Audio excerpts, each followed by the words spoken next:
I remember one day in early 2003, I was walking around in New York City and my phone made the oddest noise. And I opened it up and there were these words. And after about a day, I realized that I had been sent a textual message.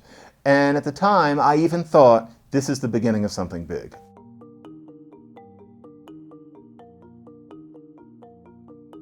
I used to tell my undergraduates that my world in college was the same as yours, except there was no internet. I don't say that anymore. To communicate with people in college, if you wanted to leave them a flirty little message, well, there was something called a message board, and you went to their door, hoping they wouldn't open it, which they almost always did, and you wrote something on their message board. You had to walk up and talk to somebody and know that wasn't better. It sucked.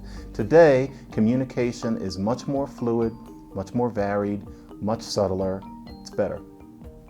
In very early texts, if somebody used LOL or haha, they meant that something was genuinely funny. It meant laugh out loud.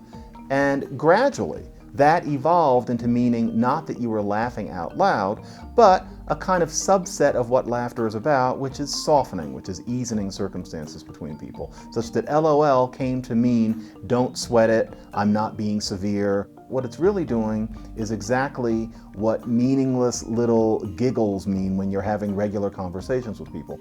LOL ended up creeping in and replacing that kind of involuntary laughter because texting to a large extent is oral. It's not done with the mouth, but it's a written way of being oral in your communication. In having a large space for informal writing, we are lucky in some ways because it used to be that if you were going to write in any real way beyond a personal letter, there were all these rules you were afraid you were breaking, and you probably were. It wasn't a comfortable form. You can write comfortably now. There's an amount of artificiality. There's a whole new conception of what a friendship can be. It can be a bit of a nuisance, but all of it for me is collateral damage. It has been one of the most revolutionary things I've ever seen in my life.